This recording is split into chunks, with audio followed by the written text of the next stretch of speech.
हम लोग नमस्कार दोस्तों, मैं अमित कुमार। हमारे AR फास्ट सॉल्यूशन पर आपका स्वागत है। तो चलिए आज हम लोग देखने वाले हैं, जैसा कि आप लोग थंबनेल देखा होगा कि प्रकाश का परावर्तन और अपवर्तन से मोस्ट इम्पॉर्टेंट ऑब्जेक्टिव क्वेश्चन को हम लोग यहाँ पर देखने वाले हैं। और ये आप लोग अगर देख लेते हैं तो आपसे इससे ऑब्जेक्टिव क्वेश्चन छूटने वाले हैं नहीं। और 2022 के पॉइंट ऑफ व्यू से इसको हम लोग ने क्वेश्चन को टाइप किया है, ठीक है। तो यहाँ पर आप लोग देखिएगा, आप हम आंसर भी यहाँ से करते चलेंगे यहाँ पर।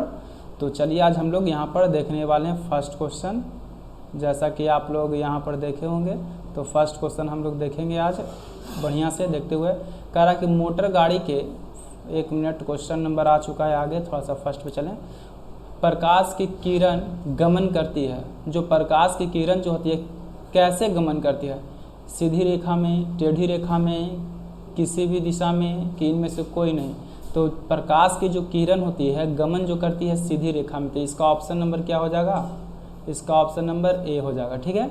सेकंड क्वेश्चन कह रहा कि प्रकाश का वेग न्यूनतम होता है किसका? सबसे कम। न्यूनतम का मतलब होता है मिनिमम, मतलब कम किसका मान होता है? निर्वात में कम होता है कितना? निर्वात में 3 × 10⁸ मीटर पर सेकंड होता है। जल में होता है 2.25 × 10⁻10 होता है। वायु में भी, निर्वात को ही हम लोग वायु भी कहते थे, इसमें 3 होता है। कांच में होता है 1.25 × 10⁸। तो इसका सबसे कम देखा जा रहा है, एक का 3 है, एक का 2 है, एक का 1.25 है। तो इसका सबसे कम देखा जाए तो ऑप्शन नंबर डी में कांच का सबसे हम लोग जो न्यूनतम जो होता है, इसका वेग जो होता है सबसे कम होता है, ठीक है। हम लोग चलते हैं नेक्स्ट स्लाइड की ओर। मोटर गाड़ी के चालक के सामने लगा रहता है। अगर मोटर गाड़ी कोई चला रहा है तो उसके सामने जो शीशा लगा हुआ रहता है, दर्पण लगा हुआ रहता है, वो कौन सा दर्पण होता है? समतल दर्पण होता है, उत्तल दर्पण होता है, अवतल दर्पण होता है कि उत्तल दर्पण? एक उत्तल लेंस होता है। तो इसमें से गाड़ी जो चलाने वाला उसके सामने जो शीशा लगा रहता है पीछे देखने के लिए, वो होता है उत्तल दर्पण लगा हुआ। मोटर गाड़ी के साइड मिरर हम लोग उत्तल दर्पण का यूज़ करते हैं, ठीक है। नेक्स्ट क्वेश्चन, मोटर कार के हेडलाइट में किसका प्रयोग होता है? मोटर कार के हेडलाइट में मतलब कि मोटर गाड़ी जो होता है उसके हेडलाइट जो आगे वाला जिसमें लाइट जलता है उसमें कौन सा दर्पण लगा हुआ होता है? तो उसमें कौन सा दर्पण लगा हुआ होता है? समतल दर्पण लगा होता है कि उत्तल लगा रहता है कि अवतल कि उत्तल लेंस? तो इसका ऑप्शन नंबर कितना हो जाएगा? अवतल लगा होता है, ऑप्शन नंबर सी, ठीक है। नेक्स्ट स्लाइड, समतल दर्पण द्वारा बना प्रतिबिंब कैसा होता है? तो समतल दर्पण के द्वारा प्रतिबिंब जो बना होता है, समतल दर्पण के द्वारा बना प्रतिबिंब देखा जाए तो इसमें सिर्फ समतल दर्पण से कभी भी समतल दर्पण इस आकार का होता है, इस पे पॉलिश किया होता है। और समतल दर्पण ऐसा होता है ना कि अगर इस पे कहीं भी इमेज रहेगा तो उसका काल्पनिक इमेज बनेगा, हम सिर्फ कल्पना कर सकते हैं। जैसे कि आप लोग दर्पण के सामने खड़ा होते हैं तो दर्पण वो समतल दर्पण लगा होता है। हम लोग के घर में जो ऐनक होता है, मिरर होता है, वो कौन दर्पण लगा हुआ रहता है? उसमें समतल।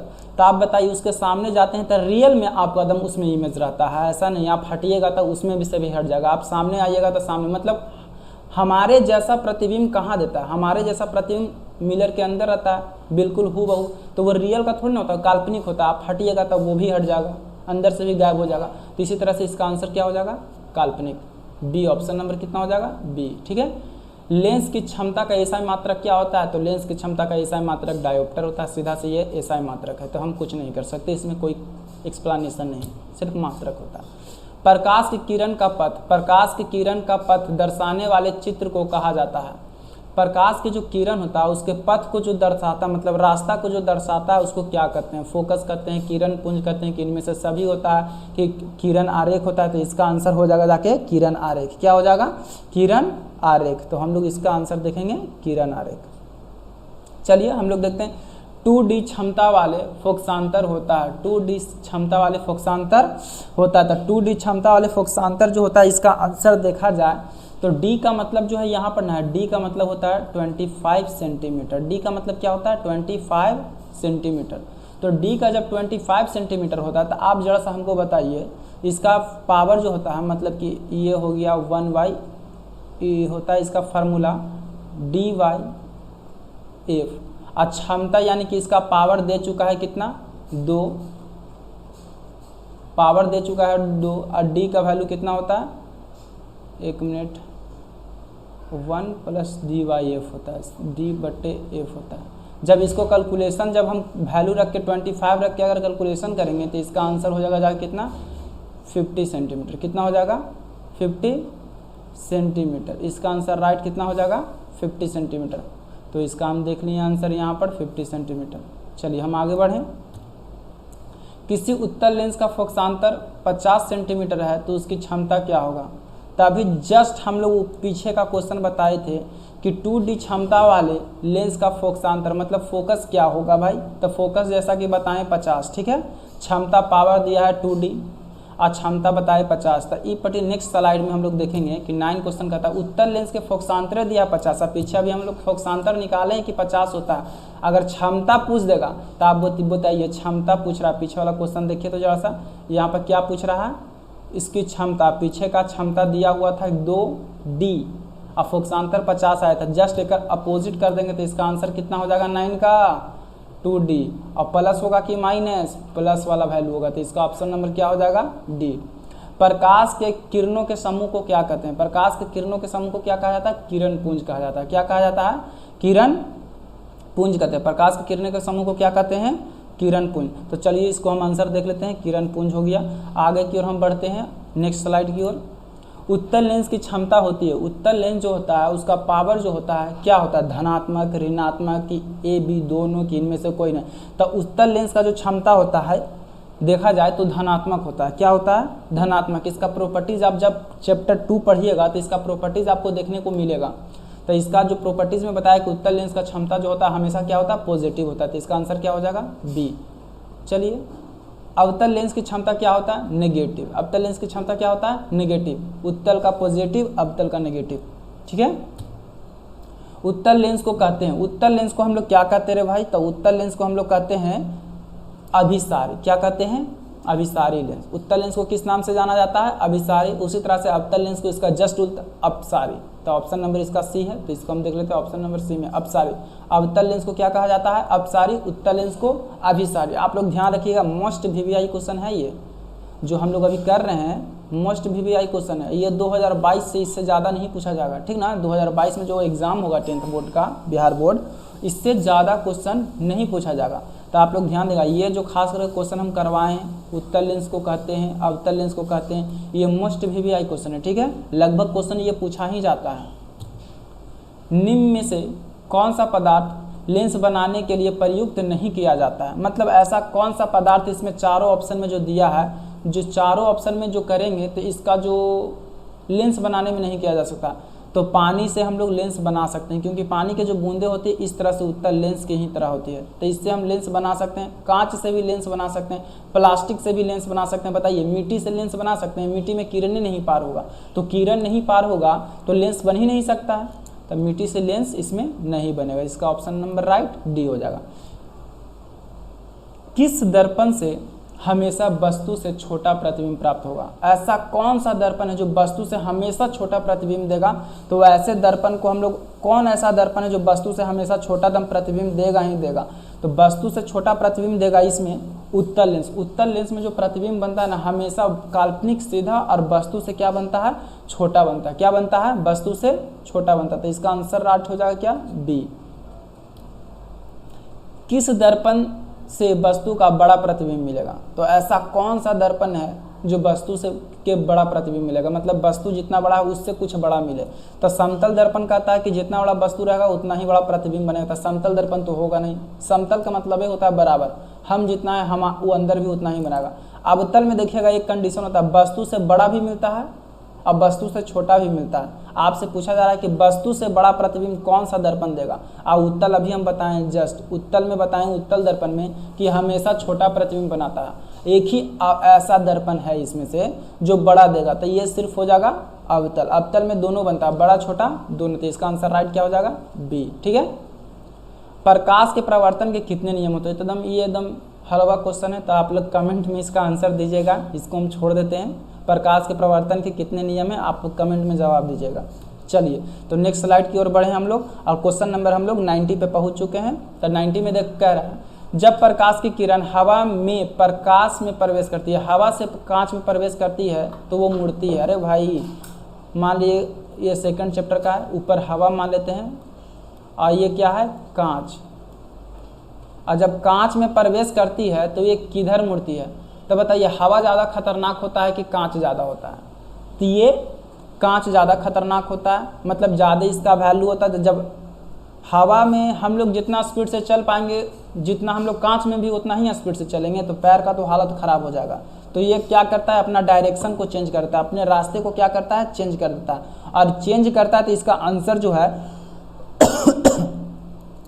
तो ये जो है अपना डायरेक्शन, ये आया हवा से इसमें, और इसका मेन पथ ही है, मेन रास्ता ही है, लेकिन क्या करता है, इधर कांच है नहीं जाएगा, ये क्या करेगा, अभिलंब की ओर मुड़ेगा।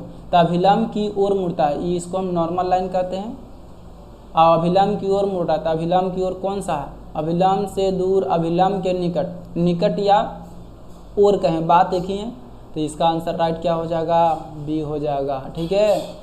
फोटोग्राफी कैमरा में अभिदृश्यक होता है, फोटोग्राफी कैमरा में अभिदृश्यक होता है। तो फोटोग्राफी कैमरा में अभिदृश्यक किसका होता है भाई, कौन सा लेंस लगा रहता है फोटोग्राफी में, तो फोटोग्राफी में उत्तल लेंस लगा होता है। कौन सा लेंस लगा होता है, उत्तल लेंस। तो चलिए इसका आंसर हम लोग देख लेते हैं, ए। इसका आंसर क्या हो जाएगा, ए। नेक्स्ट ए, साइड मिरर के रूप में प्रयुक्त होता है। साइड मिरर, गाड़ी के किनारे में जो दो गो कान लगा होता है, मतलब शीशा लगा होता है, उसमें कौन सा दर्पण हम लोग लगाए हुए रहते थे, इसमें हो जाएगा, इसमें दर्पण जो लगा होता है उत्तल लेंस लगा, उत्तल दर्पण लगा होता है। कौन सा दर्पण लगा रहता है, उत्तल। तो इसका आंसर राइट हो जाएगा बी। क्लियर है। आप लोग आगे की ओर बढ़ते रहिए। क्वेश्चन नंबर 22 में है कि एक अवतल लेंस की फोकस दूरी 10 सेंटीमीटर है और वक्र त्रिज्या ज्ञात करना है। फोकस यानी कि जो मेरा फोकस दूरी है, जो मेरा एफ है, एफ मेरा दे दिया 10 सेंटीमीटर, 10 सेंटीमीटर, ठीक ना। एफ मेरा 10 सेंटीमीटर और आर मेरा दे दिया है वाट, ज्ञात करना था। हम लोग जानते हैं, फार्मूला एक पढ़े थे कि एफ बराबर क्या होता है, आर बाई 2। एफ बराबर क्या होता है, आर बाई 2। जब एफ की वैल्यू यहाँ 10 रखेंगे, इक्वल में क्या है, आर है, और बाई 2 है तो 2, क्योंकि आर के वैल्यू हमको ज्ञात करना, आर के मान हमको वैल्यू दिया नहीं है। तो बताइए क्रॉस मल्टीप्लिकेशन करेंगे तो आर की वैल्यू कितना आ जाएगा, 10 2 जा 20। तो इसका आंसर क्या हो जाएगा, 20 नंबर। इसका क्या हो जाएगा, 20। आगे की ओर बढ़ते हैं।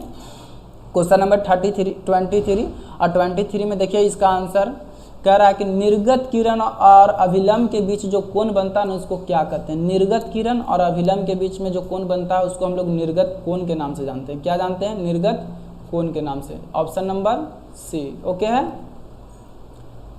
सरल सूक्ष्मदर्शी में उपयोग होता है। तो सरल सूक्ष्मदर्शी में किस लेंस का उपयोग करते हैं, तो हम लोग उत्तल दर्पण का प्रयोग करते हैं। सरल सूक्ष्मदर्शी में किस दर्पण का प्रयोग करते रहे बाबू, तो उत्तल का। किसका प्रयोग करते हैं, उत्तल का। तो इसका आंसर क्या हो जाएगा, उत्तल लेंस। कौन सा लेंस, उत्तल लेंस। क्लियर है। उत्तल दर्पण नहीं, उत्तल दर्पण नहीं, उत्तल लेंस का प्रयोग करते हैं। ये सेकंड चैप्टर का क्वेश्चन है, अपवर्तन, रिफ्रैक्शन, ठीक ना। तो आगे की ओर बढ़ते हैं। किस लेंस के द्वारा सिर्फ काल्पनिक प्रतिबिंब बनाया जा सकता है। ऐसा कौन सा लेंस है जो सिर्फ काल्पनिक देवे करेगा, तो अवतल तो वास्तविक काल्पनिक दोनों देता है, बाई फोकस दोनों देता है, इनमें से कोई तो होगा नहीं। उत्तल, उत्तल जो है हमेशा कौन सा प्रतिबिंब देता है, काल्पनिक प्रतिबिंब देता है। तो इसका आंसर क्या हो जाएगा भाई, इसका प्रतिबिंब, एक मिनट, उत्तल लेंस के द्वारा सिर्फ काल्पनिक प्रतिबिंब बनता है। बनता यहाँ पर कीजिएगा, यहाँ तंता लिखा गया, बनता कर लीजिएगा इसको, ठीक ना। बनता है तो ये हो जाएगा उत्तल के द्वारा। उत्तल में सिर्फ काल्पनिक बनवे करता है, ठीक है। प्रकाश के परावर्तन से निर्धारित होता है। प्रकाश के परावर्तन से क्या निर्धारित होता है, इसके नियम क्या कहते हैं भाई। इसके फर्स्ट नियम कहते हैं कि आपतन कोण, मतलब एंगल आई जो है, एंगल आई जो है एंगल आर के क्या होगा, एंगल आर के इक्वल होगा। तो ये वाला एंगल आई को हम लोग कहते हैं आपतन कोण। क्या कहते हैं, आपतन कोण बराबर परावर्तन कोण, परावर्तन कोण। तो आपतन कोण किसके बराबर होते हैं, परावर्तन कोण के। तो देखिए तो ऑप्शन में है आपतन कोण बराबर परावर्तन कोण। देखिए आपतन कोण बराबर अपवर्तन कोण लिखा है, इसमें अपवर्तन है ना हमको, क्योंकि अपवर्तन सेकंड चैप्टर में पढ़ना होता है। ये फर्स्ट चैप्टर का क्वेश्चन है, फर्स्ट चैप्टर का क्या है क्वेश्चन।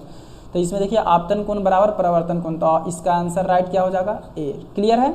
आगे की ओर बढ़ें। काल्पनिक प्रतिबिंब होता है। ये काल्पनिक प्रतिबिंब हमेशा क्या होता है, तो भाई काल्पनिक प्रतिबिंब हमेशा सीधा होता है। क्या होता है, अब वास्तविक प्रतिबिंब जो होता है, वास्तविक अगर प्रतिबिंब रहेगा तो हमेशा क्या रहेगा, उल्टा, और काल्पनिक रहेगा तो हमेशा सीधा। क्लियर है? काल्पनिक हमेशा सीधा और वास्तविक हमेशा क्या होता है? उल्टा। लेकिन एक आप 11th क्लास में जाइएगा तो संयुक्त सूक्ष्मदर्शी, सरल सूक्ष्मदर्शी सब पढ़िएगा तो वहाँ पर कुछ कंडीशन में चेंजेस आएंगे। लेकिन यहाँ पर अभी आपको 10 लेवल पे इतना ही पढ़ना है। वास्तविक मतलब उल्टा, काल्पनिक मतलब सीधा। तो काल्पनिक प्रतिबिंब होता है हमेशा क्या होगा? सीधा, कभी भी उल्टा भी नहीं होगा। ठीक ना? क्लास 10th में आगे जाइएगा तो आपको चेंजेस मिलेगा। अभी फिलहाल के लिए आप सीधा याद रखिए। लेंस में मुख्यतः लेंस में मुख्य फोकस की संख्या कितनी होती है? तो लेंस में मुख्य फोकस जो होता है, हम अगर लेंस ये बनाए तो ये में फोकस जो होता है, एक होता है F1 होता है और एक क्या होता है? F1 और एक होता है F2। तो ये में फोकस की जो संख्या होती है लेंस में 2 होती है। तो इसका आंसर राइट हो जाएगा ए। क्लियर है? चलो क्वेश्चन नंबर हम लोग 29 देखेंगे और 29 में देखेंगे, बढ़िया से इसको देखिएगा। 29 सर्च लाइट का प्रवर्तक सतह होता है। सर्च लाइट का प्रवर्तक सतह होता है। तो सर्च लाइट का मुख्य प्रवर्तक सतह क्या? सर्च लाइट में कौन सा लेंस का अगर प्रवर्तक सतह लगा है? सर्च लाइट का मतलब होता है टॉर्च के नाम सुने हैं? टॉर्च, इसका प्रॉपर्टीज है अवतल का। ठीक ना? तो टॉर्च में हम लोग हमेशा अवतल का यूज करते हैं। हम लिखवाए होंगे, प्रॉपर्टीज में भी बताए हैं कि अवतल दर्पण का उपयोग सर्च लाइट में करते हैं, मतलब टॉर्च में करते हैं। तो इसका प्रवर्तक सतह जो होता है अवतल दर्पण का बना होता है। क्लियर है? तो ऑप्शन नंबर बी। दाढ़ी बनाने के लिए कौन सा दर्पण प्रयुक्त करना चाहिए? तो दाढ़ी बनाने के लिए हम लोग को हमेशा दर्पण का यूज करना चाहिए अवतल। लेकिन आजकल ठाकुर बड़ा तेज हो गया है। अवतल में है कि छोटा सा भी बाल है ना बड़ा दिखाई देगा, मतलब छोटा शकल है तो बड़ा शकल आपको दिखाई देगा। लेकिन ठाकुर बचने के लिए समतल दर्पण लगाता है, क्योंकि कटे उटेगा तो हल्का कटेगा, नहीं तो ठाकुर तो बहुत पिटाएगा। क्यों पिटाएगा? क्योंकि कटेगा थोड़ा सा, वो अवतल लगा रहेगा तो वो दिखेगा बड़ा, तब मार के सब उसको अंधुआ देगा। मतलब कि मार के उसका कचुम्बर निकाल ही सकता है। समझ ही रहे हैं लोग आप लोग? इसलिए वो लोग समतल, लेकिन जर्नली यूज करना चाहिए अवतल दर्पण का। किसका करना चाहिए? अवतल। Option number C. हम लोग 31 पे आ चुके हैं और 31 का क्वेश्चन है, एक उत्तल लेंस की क्षमता 1 डायोप्टर है तो उसकी लेंस की फोकस दूरी ज्ञात कीजिए। तो लेंस की फोकस दूरी 1D है भाई। तो 1D का मतलब 100% हम चलेंगे लेके 1D है। और इससे आप फोकस दूरी पूछा जा रहा है। क्या पूछा जा रहा है? फोकस दूरी, यानी कि 1 + D/F।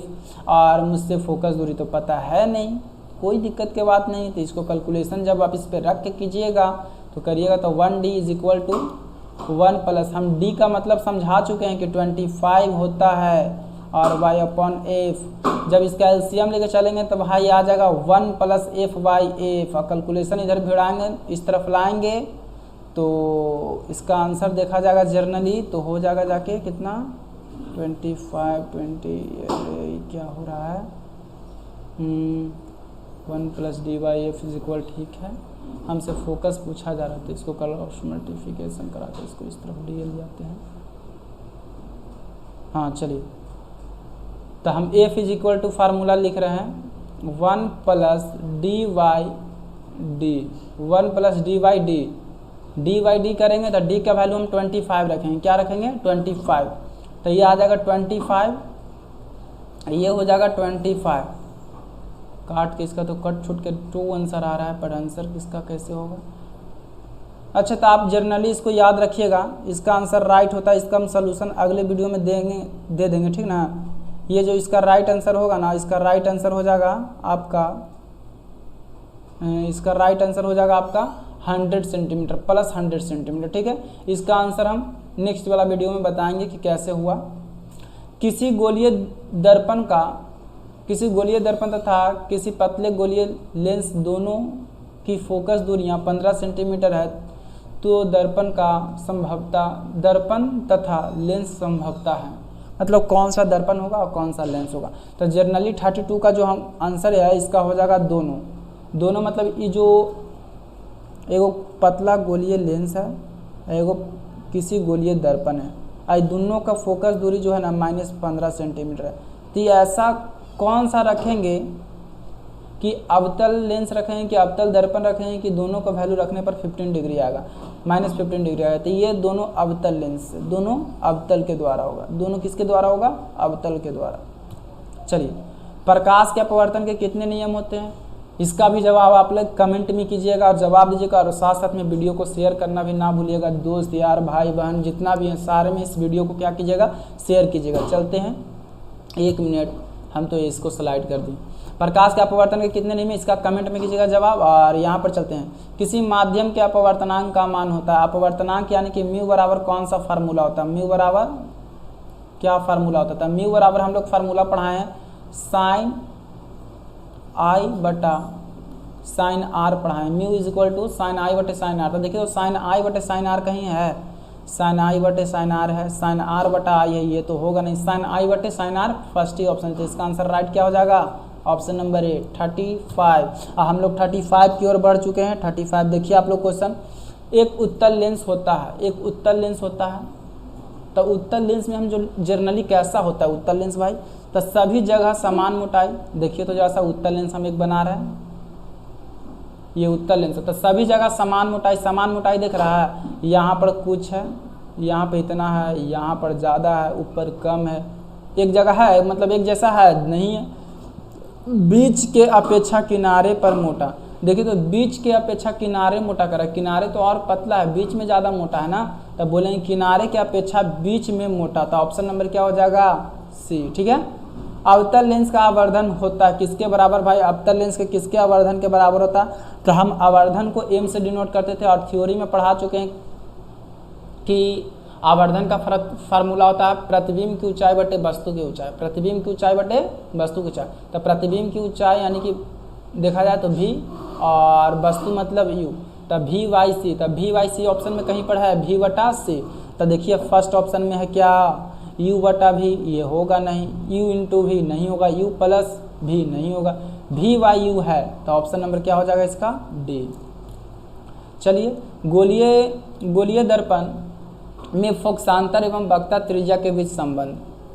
फोकसांतर के मतलब कह रहा है यहाँ पर स्मॉल एफ और वक्रता त्रिज्या मतलब आर, मतलब स्मॉल एफ और आर में क्या संबंध है। तो हम लोग फार्मूला एक देखे थे क्लास 10th, मतलब कि इसमें जब सिद्ध करा रहे थे फर्स्ट चैप्टर में, तो इसका एक फार्मूला था कि इसका होता है एफ बराबर r/2 फार्मूला होता है, ये हम लोग सिद्ध किए थे। तो संबंध यही होता है। तो जर्नली अगर मान ली यहाँ पर कुछ नहीं है तो यहाँ पर 1 छिपा हुआ है, और क्रॉस मल्टीप्लिकेशन कर लो बाबू, r को 1 से मल्टीप्लाई करेंगे तो क्या आएगा, r इक्वल, यहाँ पर मेरा वीडियो होगा नहीं दिखेगा, r को 1 से मल्टीप्लाई करेंगे तो r होगा, f को 2 से मल्टीप्लाई करेंगे तो क्या हो जाएगा 2f। या तो ये वाला ऑप्शन में मिल जाए चाहे तो ये वाला ऑप्शन में मिल जाए, दोनों एक ही हैं। ठीक है। तो देखिए तो खोजिए तो r बराबर 2f कहीं पर दिख रहा है, तो r बराबर देखिए यहाँ पर 2f हम लाए थे, और कहीं पर देखिए तो f बराबर 2 बटा r है, f बराबर r/2 ना है, r बटा 2 ना, और 2 बटा r ऑप्शन में, तो ये तो होगा नहीं। r बराबर f/2 ये भी नहीं होगा। या तो ऊपर वाला ऑप्शन लग जाए या तो नीचे वाला ऑप्शन लग जाता है, नीचे वाला ऑप्शन मिल रहा है ऊपर में ऑप्शन नंबर फर्स्ट पे, तो इसका आंसर राइट ये हो जाएगा। ठीक है। 1 मिनट, ऊपर ही का बताएं नीचे का नहीं बताएं। सोलर कुकर में प्रयोग किया जाता है, सोलर कुकर में क्या प्रयोग किया जाता है अरे बाबू, तो सोलर कुकर का प्रॉपर्टीज पढ़ाएं। तो सोलर कुकर समतलों में प्रयोग किया जाता है, समतलों दर्पण का प्रयोग होता है और अवतल दर्पण का भी प्रयोग होता है। तो समतल रहेगा तो समतल मारेंगे और अवतल रहेगा तो अवतल मारेंगे। तो देखिए इसका आंसर फर्स्ट में करा अवतल दर्पण, ये तो कंफर्म होगा एकदम 100%। उत्तल दर्पण नहीं होगा, और यहाँ पर समतल दर्पण भी दिख रहा है तो ये समतल दर्पण भी होगा, मतलब इसका ए एंड सी ऑप्शन दोनों होगा। तो ऑप्शन आप लोग देखिए इसमें है ना, उत्तल तथा अवतल का कर दिया तो ये गलत हो गया। आप ऐसा कीजिए ऑप्शन एक ई बना लीजिए और ई नंबर में आप लोग लिख लीजिए समतल तथा अवतल से, समतल तथा अवतल से। क्लियर है, दोनों से बनेगा। क्लियर। तो ऑप्शन नंबर इसका ई कर लीजिएगा, ए सी का है कि इसका दोनों आंसर है, तो ए एंड सी दोनों आप लोग इसका आंसर देखिएगा। ठीक है। अगर इसमें अगर अवतल रहेगा तो सिर्फ अवतल में मारेंगे, समतल रहेगा तो समतल में मारेंगे, अगर दोनों रहेगा तो दोनों मारेंगे। क्लियर है आप सबका। चलिए, उत्तल लेंस में बना प्रतिबिंब होता है। उत्तल लेंस में कैसा प्रतिबिंब बनता है भाई, उत्तल लेंस का हमेशा प्रतिबिंब जो होता है किस आकार का बनता है, 39 क्वेश्चन हम लोग पहुंच चुके हैं। तो उत्तल लेंस में जो प्रतिबिंब होता है बराबर और सीधा प्रतिबिंब बनता है। कैसा बनता है, बराबर और सीधा प्रतिबिंब बनता है, बराबर और सीधा। इसका ऑप्शन नंबर क्या हो जाएगा, ए। अब हम लोग देखते हैं लास्ट क्वेश्चन इसका, इस स्लाइड का है, इस चैप्टर का है। उत्तल लेंस में जब बीम का मतलब होता है वस्तु, F और 2F के बीच रखते हैं, एक उत्तल लेंस है जिसमें F और 2F के बीच में वस्तु को रखा जाता है, तो इसका प्रतिबिंब कैसा बनेगा? तो इसका प्रतिबिंब हम लोग क्लास में पढ़ा चुके थे, बड़ा और वास्तविक बनेगा। कैसा बनेगा? बड़ा और वास्तविक बनेगा। तो इसका ऑप्शन नंबर क्या होगा? सेकंड चैप्टर का क्वेश्चन है, तो ये आंसर हो जाएगा। क्लियर है? चलिए, तो अगर वीडियो आप लोग को समझ में आ रहा है तो चैनल को सब्सक्राइब कीजिए, चैनल पे जितना ज़्यादा हो सके विजिट कीजिए, लोगों में शेयर कीजिए, कमेंट कीजिए। इसमें 2 क्वेश्चन हम ऑब्जेक्टिव के लिए छोड़ भी दिए हैं, आप लोग इस पर क्या कीजिएगा, कमेंट कीजिएगा कि आप लोग को जवाब पता है कि नहीं। प्रकाश के प्रवर्तन के कितने नियम हैं, अपवर्तन के कितने नियम हैं, तो बहुत हल्का हल्का क्वेश्चन हम छोड़े हैं, तो आप लोग उसका कमेंट करके जवाब दीजिए कि देखते हैं कितना लोग को समझ आ रहा है। ठीक है, तो तब तक के लिए नमस्कार। फिर मिलते हैं अगले वीडियो पार्ट 2 में, फिजिक्स का ही पार्ट 2 वीडियो, इसी चैप्टर का 20 क्वेश्चन लगभग, और इसका PDF टाइप करके अगला वीडियो में छोड़ेंगे, यानी कि एक दिन जस्ट बाद।